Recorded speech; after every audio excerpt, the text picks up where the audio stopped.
Hmm. Okay. So, hmm. So Duryodhana is sitting next to Lord Krishna, and then after some time, Arjuna comes and he's standing in front of the bed, like you can see here, near his feet. So at that very moment, Krishna opens his eyes and he then sees Arjuna is standing there. And he says, "Oh, Arjuna, very nice you have come." And then Arjuna says that I have come to ask from you. At that very moment, Duryodhana is sitting next to him. He also says, I have also come to ask for you. And I came first. Therefore, I have the right to ask you first. He doesn't have the right to ask first. You know, like, how children fight, right? I am first, you are last, second. Hmm? Oh, this is just too big.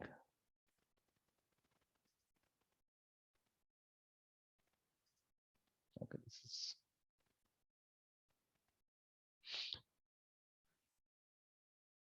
Um, hmm.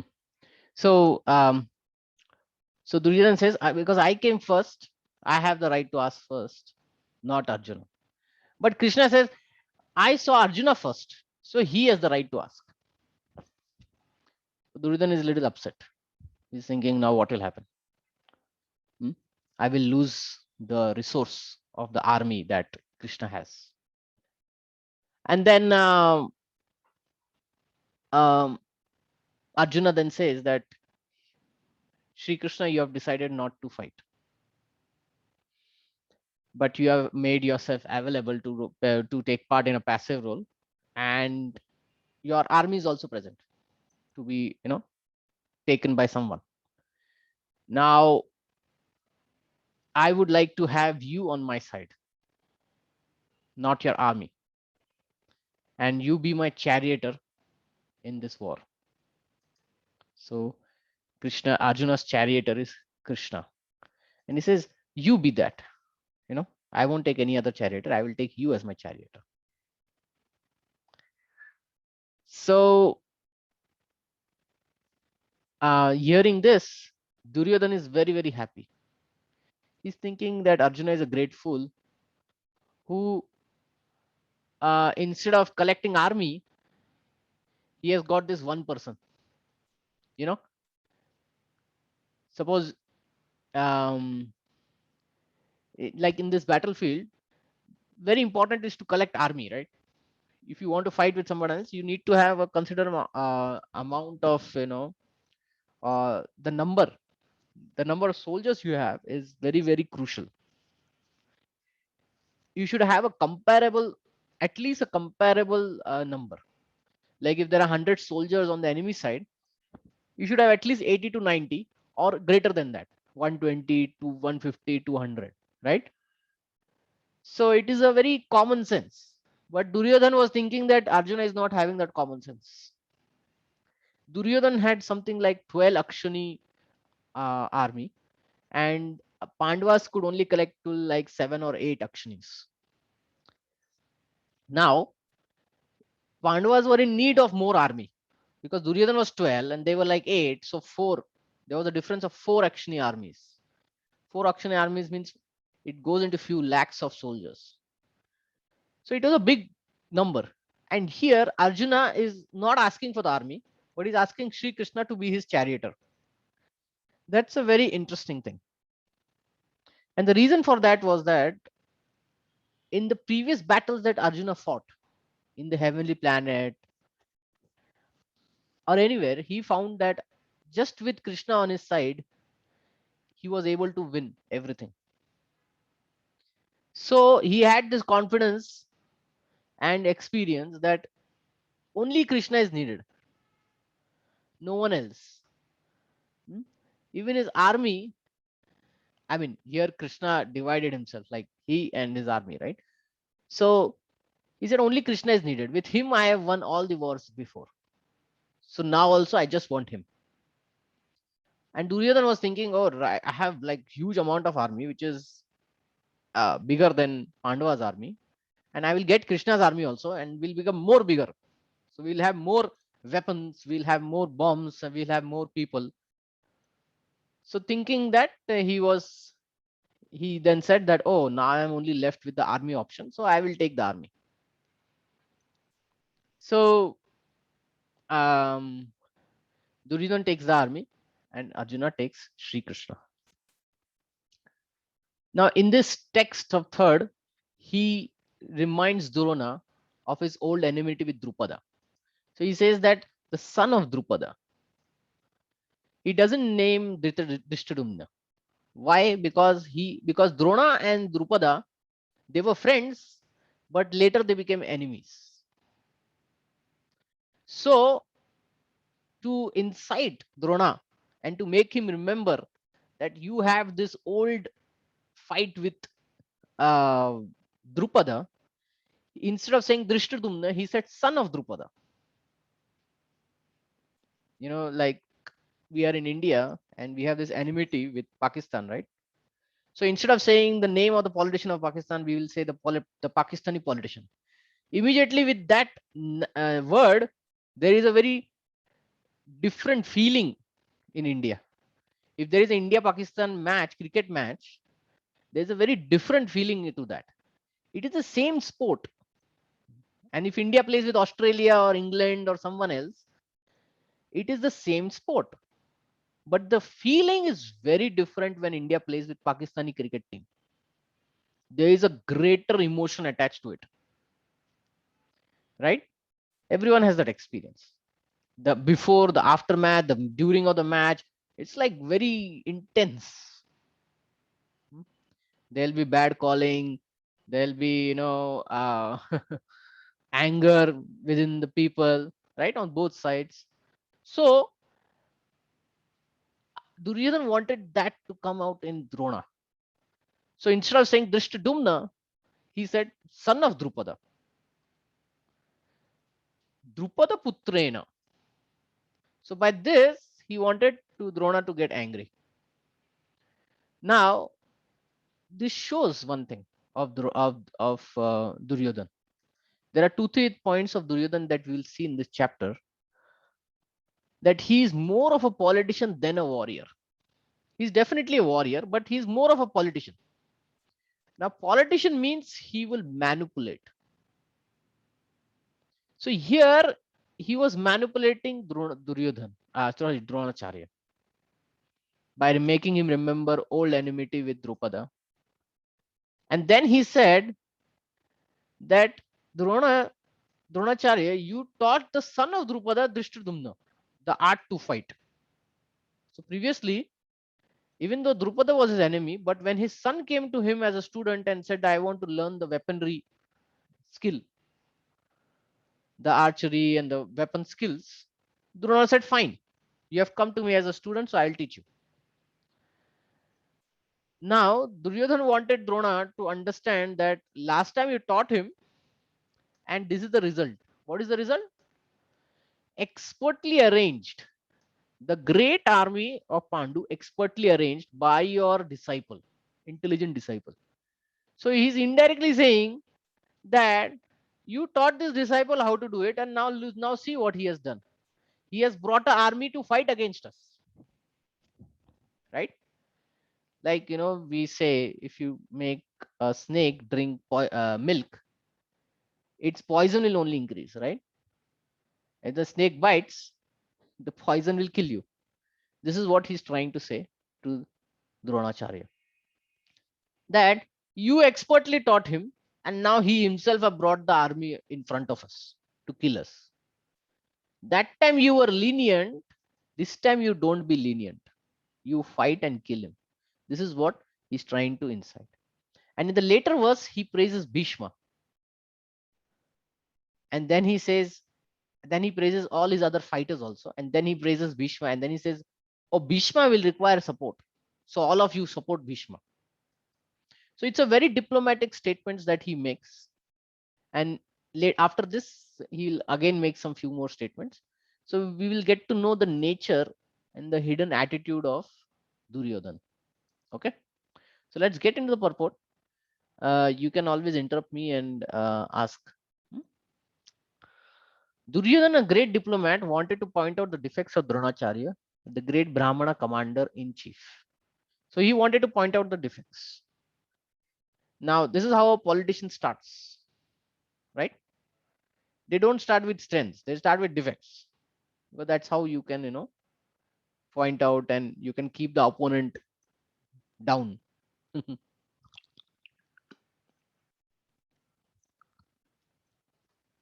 like like suppose a person say a prime minister or someone, if he or she um, does a very good activity, it's a very good thing, but their politician will never say this is a good thing. They'll always start with the defect, right? Mm. We see this in family fights also. Say brother is fighting, brother sister is fighting. If there is a property fight or something, we will see that they will not say what was good in the other person. They'll always start with what is bad in the other person, right? So just to point out the defects of the other person in Dronacharya, he started like that. And then Dronacharya had some political quarrel with King Drupada, the father of Draupadi, who was Arjuna's wife. As a result of quarrel, Drupada performed a great sacrifice by which he received the benediction of having a son who would be able to kill Dronacharya. So Drupada was defeated once. Now, to defeat Dronacharya, he said, I wanted a son. And then he got a son from fire. Actually, he got son and daughter, both Drishtadyumna and Draupadi. So Drishtadyumna, Dronacharya knew this perfectly well.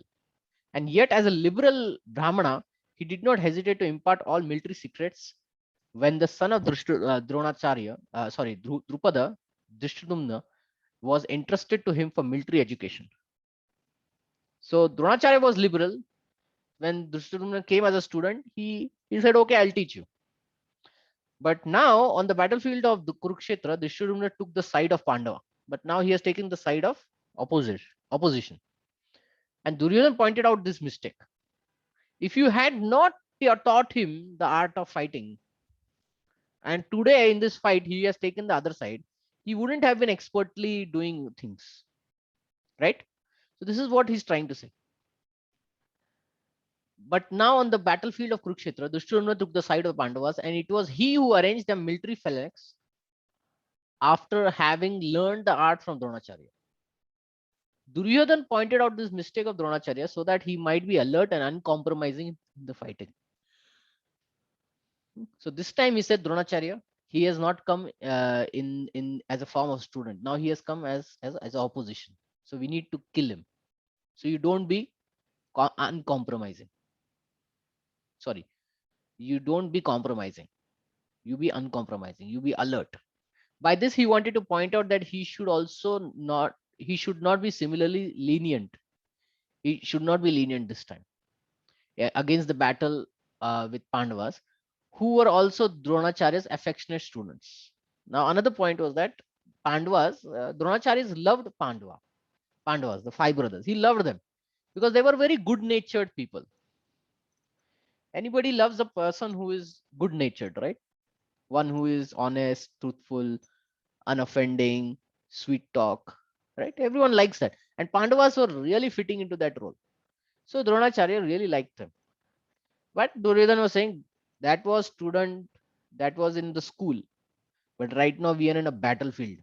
This is not a friendly match. Here we have to kill. So you don't be lenient against Pandavas also. Arjuna especially was most affectionate and brilliant student. So teacher always likes, a brilliant student, right? It's a pretty natural thing. Duryodhana also warned that such lenience in the fight would lead to defeat.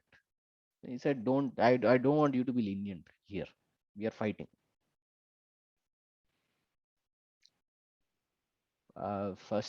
Fourth text.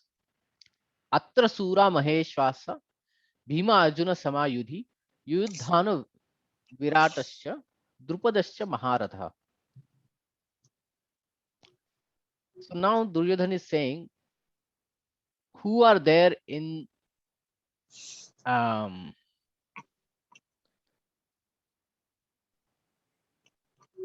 here in this army. Yeah, who are there in this battlefield. So he's saying, here in this army are many heroic bowmen, equal in fighting to Bhima and Arjuna, great fighters like Yudhana, Virata, Drupada. So these are people from Pandava's army. So even though Dushradumna was not very important obstacle in the face of Dronacharya's great power in the military art, there were many other who were causes of fear. So there were many other great fighters whom Duryodhana was fearing of, and he pointed that to Dronacharya. He said, "Okay, fine. This Drushtadumna is also um, like a very great fighter, but even more than him is this Yudhana, Virata, Drupada, Bhima, Arjuna. You don't be lenient to any one of them. Uh, they are mentioned by Duryodhana as great stumbling blocks on the path of victory, because each and every one of them was as formidable as Bhima and Arjuna. He knew the strength of Bhima and Arjuna, thus he compared the others with them. Now, this is uh, what to say, a strategy outlook. Like if you want to win something, if you want to go through certain, if you want to achieve your goal, you should know which are the obstacles. Getting? So this is what Duryodhana is pointing out. In our achieving the goal, Drishtadyumna is one obstacle, but there are other obstacles. Who are there? Bhima, Arjuna, Yudhana, Virata, Drupada. We have to capture. We have to be victorious against these also. Then only we can win this war. Like a student, he's giving his 10th standard exam or 12th standard exam. He cannot be just focused on physics, chemistry, mathematics, because there are other exams also he needs to think about, like English, Hindi, Kannada, economics. He has to think about that or those also. Though his goal is say engineering or something, he cannot be just simply focused on those three subjects. He need to give uh, an equal, or not a equal, but say a good amount of focus on other subjects also. Because the goal, to achieve the goal, all the points have to be captured, right? So this is what Duryodhana is trying to say here. Next, 1.5. दिष्टकेतुश्चेकितानः काशीराजश्च वीर्यवान् Purujit कुन्तिभोजश्च शैवश्च नरपुङ्गवः. There are also great heroic powerful fighters like Drishtaketu, Chekitana, Kashiraj, Purujit, Kuntibhoj, and Saibhya. So he talks about the other fighters in the war. युयुद्धामुनश्च Vikrant उत्तमौजश्च वीर्यवान् सुभद्रो चौपदयश्च सर्व एव महारथः. So these are all Maharats. Maharats means they are great chariot fighters and they can fight with thousand soldiers at a time. So they are the mighty Yudhamu, the very powerful Uttamauja, the son of Subhadra and the sons of Draupadi. All these warriors are great chariot fighters. So they are great chariot fighters. Asmakam tu Vishishtaye. Yes, you have a question? You have a question? Okay. अस्माकं तु विशिष्टये तन्निबोध द्विजोत्तम नायक माम सैन्यस्य संहार्तं तन् ब्रवीमीते. But for your information, O best of the Brahmana, let me talk you about the captains who are especially qualified for my military force. Now he's talking from his strengths. What are my strengths? Who are the people who are from my side? भावान भीष्मस्य कर्णस्य कृपस्य समितान Jaya Ashwathama Vikarnasya Saumadattas Tathaiva cha. These are from my army. Who are there? They are personalities like Bhishma, the great Bhishma, Karna, my great friend, Kripa, the Brahmana fighter, Ashwadhama, son of Drona, Vikarna, and the son of Somadatta called Bhurishwara, who is always victorious in battle. So he has this one person who was never failed. His name was Bhurishrava. Duryodhana mentions the exceptional heroes in the battle, all of whom are very victorious. Vikarna is the brother of Duryodhana. Okay, Vikarna. Okay, Vikarna is brother of Duryodhana. Ashwathama is son of Dronacharya.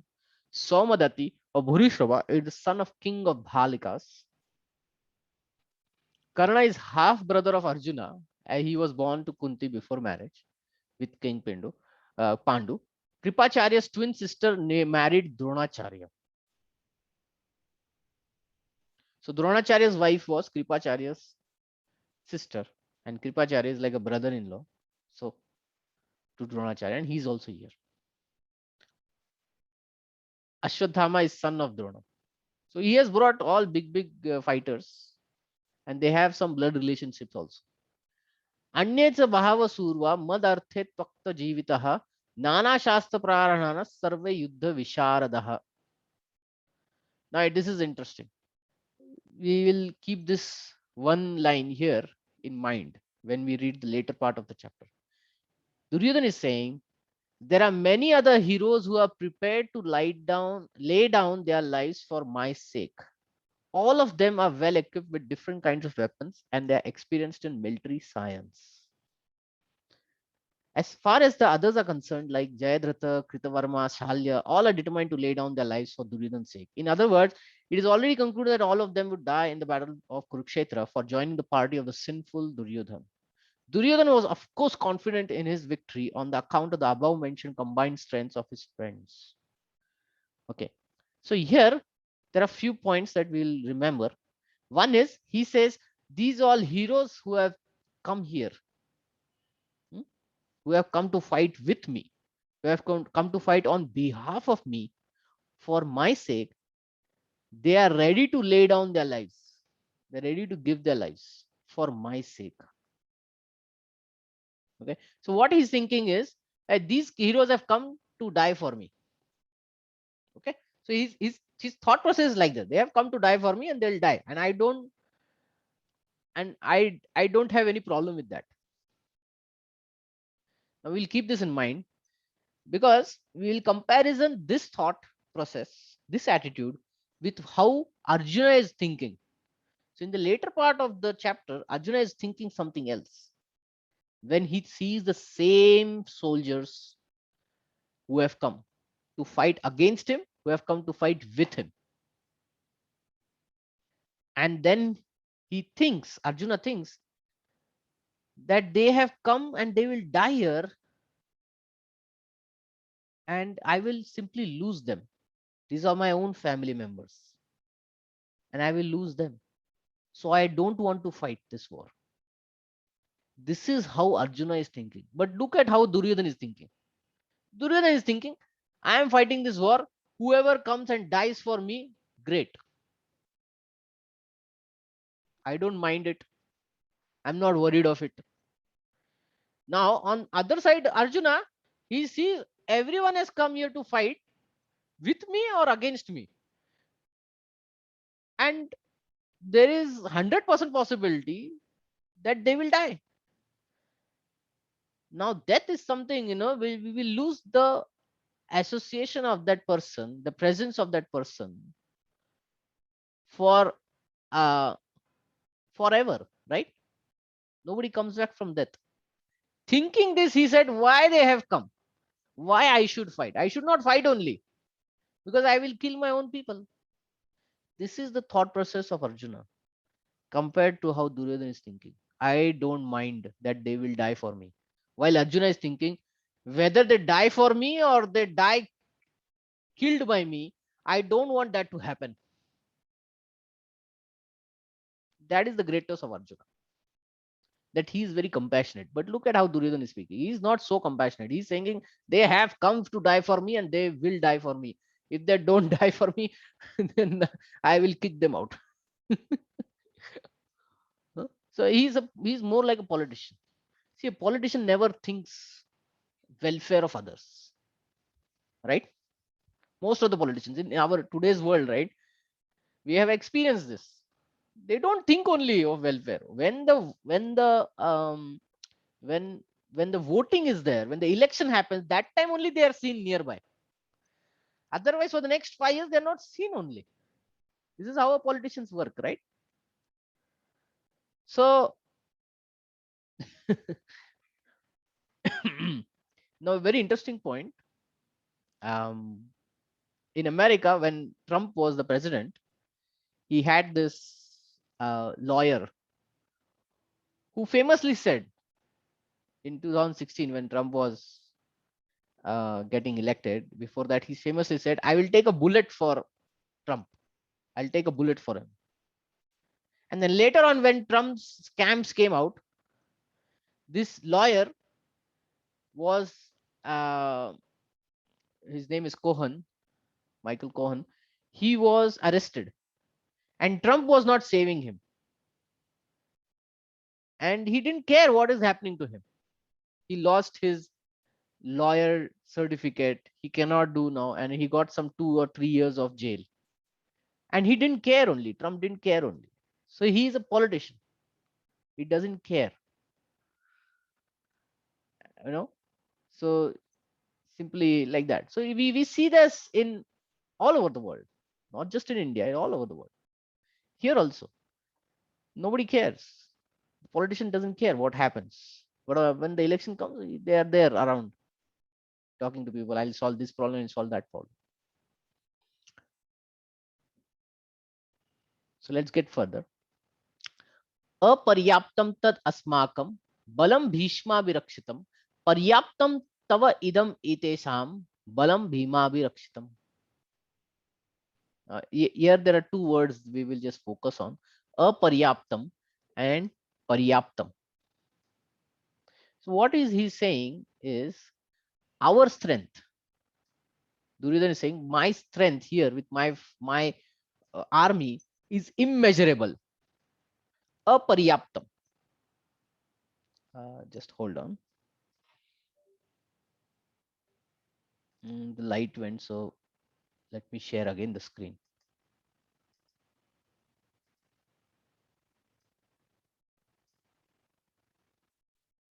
The screen is not being seen, sir. Yeah. Light, my power here went away, so the screen sharing has stopped. I'm trying to figure out. Sir, may I point out something that comes to my mind? May I? Sure. Yeah, share. Yeah, no problem. Guruji, you in the whole thing, I appreciate all the time that we make a distinguish of Duryodhan with a politician. Yeah. But sir, for governance, we do require politicians, isn't it? Yeah, sure. So we have a distinction of a good politician and a bad politician. So yes. I think Duryodhan would be counted under a bad politician. Exactly. That's right. Yeah, that's right. Because if we make this like politician, then the younger generation will not want to, like, we were also brought up with that kind of a thinking that, you know, politics is not good. But for good governance, we do require good politicians. Yeah.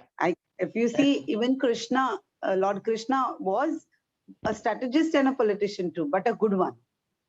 Yeah. So there is another word which is used instead of politician. Yes, sir. Yes, sir. That is called Kshatriya. All right. Okay. Yeah. Okay. So no, but that word is not predominant in the English. So in the English, it is just warrior. Okay. In the English, it is just warrior. In the Sanskrit, it's called Can Kshatriya. a warrior also be a politician always? Yes. Because Sambhaji was a good warrior. That he had to be politician also. But he could not be a politician. Yeah. So that was failure from his point. But I will explain you that Kshatriya encompasses a lot of things. Kshatriya encompasses a social mentality, a social worker mentality. It encompasses a politician mentality also to do diplomacy.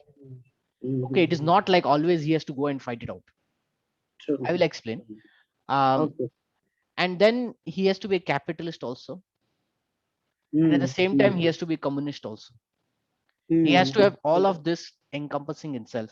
Okay. Kshatriya, new for me. Yes. Yeah. So let's go to the definition of Kshatriya, which is there in Bhagavad Gita itself. Right. Yeah, it is in the 18th chapter, and we will just spend few minutes over there because you have asked a good question, so we can spend some time there.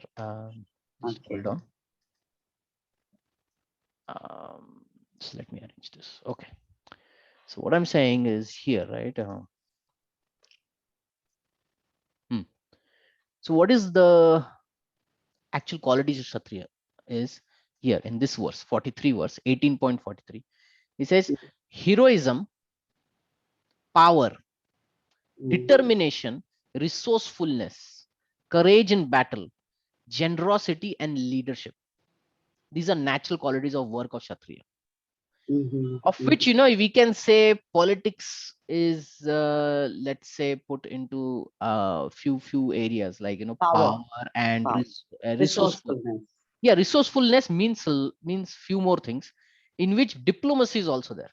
So to do diplomacy is also one of the resourceness, right? Hmm? Like, you know, in Indian history, it was Sardar Patel who Patel. had Right. this diplomacy, and with that diplomacy, he could get all the princely states into India, True. right? He merged into India. Some didn't agree, so then he went and he did battle. Okay, he was instigating that battle to happen. So few, like in case of I think Hyderabad and Junagadh, the battle happened and they could take over. Later on in Goa also happened. Goa or maybe Pondicherry, I don't remember. But yeah. But the point is, a Kshatriya is not just a warrior. He's a warrior with all of these qualities. He has to be a leader also. He has to be heroism. Heroism means to be ready to give up his life. A politician doesn't fall into this. Now, this is an interesting point. A politician doesn't fall into this. Why? Okay. Because today's politician, or even let's say yesterday's politician, they would only do diplomacy, but when a battle comes, they will run away from it. So today's politician, they are making the army to fight, but they themselves will not give their life. Agreed? Yeah, that's Yes, what it is. I'm And second, understanding. yeah, and second thing is they will not take responsibility. Heroism means to take that responsibility. They will not take to that accountability. If anything happens, they will say the previous government is the issue. The previous government was the problem. And if they were themselves the previous government, they'll say the previous of the previous was the problem, or the present is the problem. But they are not the problem. So they will never show heroism. They will show only diplomacy and, you know, cheating. See, sometimes a Kshatriya has to cheat also. There are various things that he can cheat in certain areas, not like, you know, full-fledged cheating, but certain cheating which will help him ultimately. Okay, he can do like that. Like, you know, a Kshatriya can go kidnap a princess to marry her, which is allowed in the Shastras. He shows his um he Valor. shows yeah, he shows his valor, he fights it out, and he goes for it. And then he kidnaps her and gets her, you know. He may do a love story also with her. So that's not what a politician will do. What a politician will do, he'll say, okay, I will marry with this family because this family is great, then we'll become a greater family, you know. So his way of thinking is like that. So he doesn't show courage, he doesn't show heroism, he will only show diplomacy, he'll show shrewdness. But a Kshatriya has much more qualities than that. Now, diplomacy. A Kshatriya has to be diplomatic also. Not that every time, you know, anybody comes, first fight. No.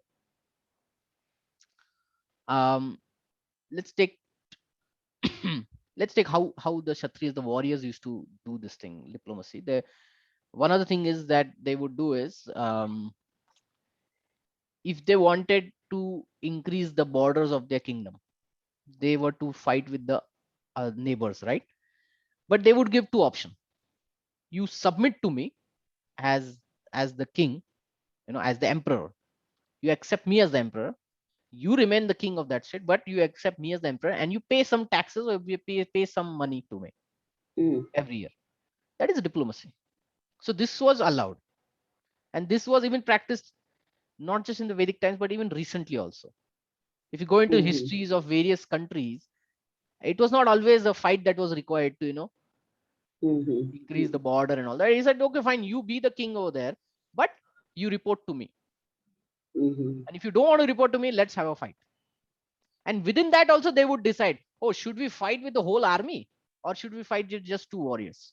So I will bring the best warrior, you bring your best warrior and fight it out. Or we both will fight as 1-to-1. That would also happen. Like in the case of the ancient story of Jayadrat. Jayadrat, I'm saying. Sorry, not Jayadrat. I'm forgetting the name. In Mahabharata only? Yeah, in Mahabharata only. So he attacked. There was this one king who kept attacking Krishna for like 18 times. And then once Krishna and Bhima, they disguised themselves as Brahmanas and they went to his kingdom. And in arms, they asked that you should fight with me. So Bhima fought with him and killed him. He teared him into 2 pieces. Yes. Yeah, Orissa, somewhere Orissa, that side the king was from. I know. Yeah, but I don't remember his name. It starts with J. Jayadratha, not Jayadratha. Okay, but the point is that they could have taken an army and fought it, but they did diplomacy. In sense, I would not say diplomacy, but I would say they did something that it doesn't involve big armies, and they'll just with 2 fights, they'll just figure it out who won and then listen to them. Yeah. So Kshatriya is better than politician. A politician need not be heroism. He's always after power. His determination is fluctuating. He'll go into one party, then another party, then third party, then fourth party, right? Wherever whoever wins, he will just join there, right? But a Kshatriya would decide whether this is a just war or not. Whether this war, yeah, this is a good point. Whether this war is really truthful, is really on the side of truth, is really righteous, is it really favoring dharma, is it really favoring truth, then only I'll fight. So when such a situation comes, the Kshatriya can take a decision which is against his own kingdom. And this was displayed by the brother of Ravana, Vibhishan. So when it came that point that Ravana was not listening and he was committing this great offense, the great sin of kidnapping Sita, and Vibhishan is explaining to him that because of this, you're going to lose the war. You better give Sita back. And Ravana insulted him and said him, you get out. I would have killed you, but you're my brother, so I'm just letting you go. At that point, he could have gone and just sat somewhere under a tree. But no, he thought, I will fight because I am a Kshatriya. But I will fight on the side of truth. And now my brother is, the good, not on the side of evil. My brother is evil. I will fight on the side of good. So he switched. He switched armies. He went to Lord Ram. Yeah. So a Kshatriya can do that thing. Whereas a politician, he will only see who's winning. And I will go there. Meaning for him, the motivation is selfishness. But for a Kshatriya, the motivation is where the truth lies. Okay? So yeah. So these are points that Duryodhan, why Duryodhan supported Karna? Because Karna was always against the Pandavas. So whoever is against the Pandavas, whether it is right, whether it is wrong, I don't care. I want somebody to just, telling that. So he always supported Karna. Now that's not a Kshatriya, that's not a warrior. A warrior would stand for truth, would stand for good, would stand for honesty. A politician, he wouldn't stand for anything. He will just want stand for his own selfish motives, which we are seeing in today's world, because today's world is not based on Kshatriya. It is not based on these principles. It is based on the principles of politics. Mm. So looking at this point, Chanakya said long time back, 1,000 years back, don't believe a politician. Mm. Why? And we are experiencing that. We don't even have to explain. We are Mhm. experiencing that Yes, past, yes. present, and in future. It's going to just happen. So today's politicians are not warriors. They are just politicians. And Duryodhana was like that. He is saying, we'll keep this point in mind because the rest of the chapter is based on that. He is saying all of these warriors have come to die for me. And Arjuna, he is looking like this. All of these warriors have come to die, whether for me or fighting against me. I don't want them to lose their lives. I want them to still live. These are my own family members. Just imagine the fight is about to happen, and this fellow is thinking, I don't want to fight, man. There are so many people are going to die. These are my people also. This is how exactly Arjuna is thinking. And this is the basis of this chapter, first chapter. Hmm? So the thought process of Duryodhana is politics, while Arjuna is now another interesting point I'll say you. Arjuna is very compassionate. That's what is compassion. Yeah, compassion. So, Now, another point of this compassion is not just Arjuna. It is with Duryodhana. It's sorry, not with Duryodhana. It is with Yudhishthir and other brothers also. So mm, before this war, there were multiple negotiations. It is not like the war just happened. No, there were multiple negotiations. So it is in the Mahabharata. If you are interested, this is the link.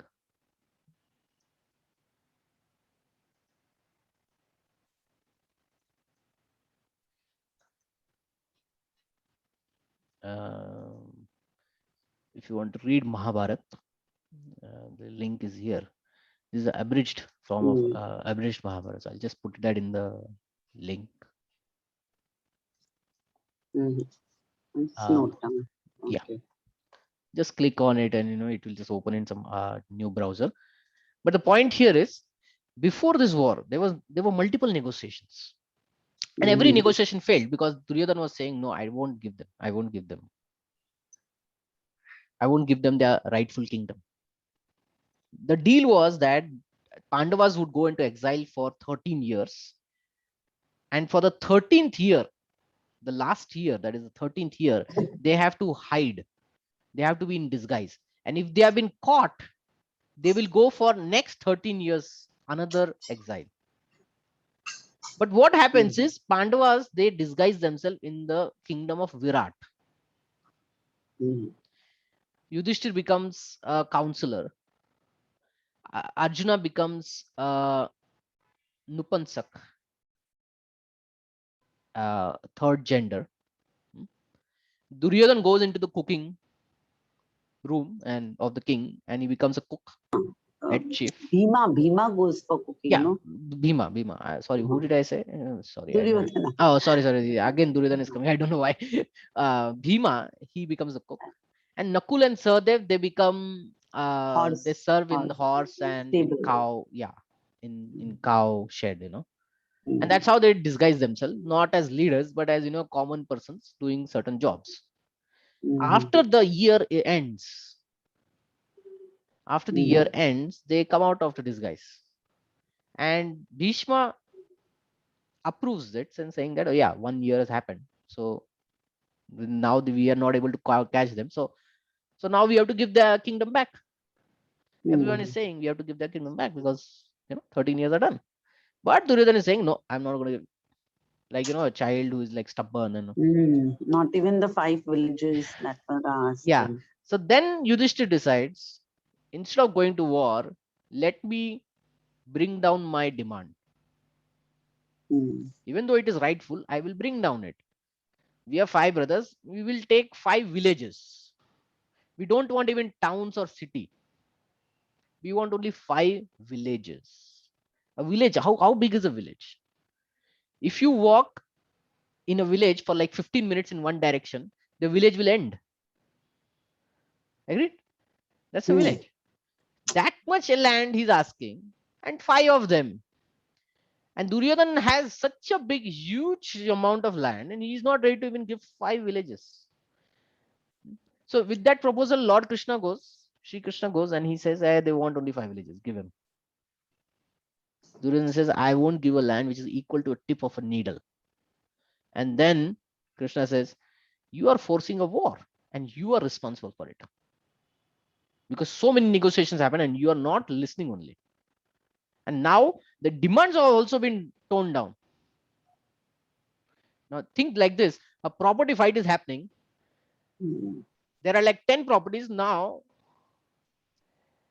One of the brothers says, okay, I don't want all the properties, just give me this tree, or just give me the gate. And still the other brothers say, no, I won't give. So then what will happen now? That was how Duryodhana was thinking. And then he brought on this war. And even when the war started, Arjuna felt into like compassion. Can you imagine? Arjuna felt that compassion. Duryodhana is not feeling. He's thinking, hey, everyone has come to die for me. Arjuna is not thinking like that. Arjuna is saying, no, I don't want these people to die. So from now till the end of this chapter, we'll see what all points he's saying. He says amazing points. So let's finish this text and Yes, yes. yeah. Please. Okay. Our strength is immeasurable, and we are perfectly protected by grandfather Bhishma. This is how Duryodhana is thinking. Oh, ours is like immeasurable. Whereas the strength of the Pandavas, carefully protected by Bhima, is limited. Even though it is very powerful Bhima, but it is limited. Not like our Bhishma, who is immeasurable. So here is an estimation of comparative strength is made by Duryodhana. So we do have to do the strength and weakness analysis of oneself and of the other party, right? So this is how Duryodhana is thinking. He thinks that the strength of his armed forces is immeasurable, being specifically protected by the most experienced general, grandfather Bhishma. Now, the glory of Bhishma is that he never lost a war. And he was having celestial weapons. He was trained in the heavenly planets. Bhishma was trained in the heavenly planets, and he had a power by which he would decide when to die. So technically, if he decides not to die, he won't die. And he was a Maharatha. He could fight with thousands of armies at the same time. So therefore, Duryodhana said, I have an immeasurable potency guy, person with me, that is Bhishma. And that Bhima is less experienced. On the other hand, the forces of Pandavas are limited, being protected by less experienced Bhima, who's like a fig in the presence of Arjuna. Fig, fig. Anjeer, it's called Anjeer, fig. It's small, it's a small thing, So it's like that. Duryodhana was always envious of Bhima because he perfectly knew that if he should die at all, he would only be killed by Bhima. So there was a history of enmity between Bhima and Duryodhana. And Duryodhana was openly, criticizing him, envious of him. So he brought out his name in this. But at the same time, he was confident of his victory on account of presence of Bhishma. Now, if you have a soldier who cannot die, you will be so confident of your victory, right? That exactly that's how Duryodhana was thinking of Bhishma with him. There is no question this person is going to die. And he's like very powerful personality. I will always win. Let's take an example of a chess game in which, let's say, the queen is never going to die. Even if somebody kills, it's again going to appear. This is how Duryodhana is thinking. And it was true with Bhishma. He was like that. Who was far superior general, his conclusion was that he would come out of the battle victorious was well ascertained. So he was well confident of it. Now, in this purport, he uses the two, in this sloka, he uses the two words, aparyaptam and paryaptam. Now, when the acharyas, the great acharyas, the spiritual teachers, they translate these words. They can say these words can be interchanged.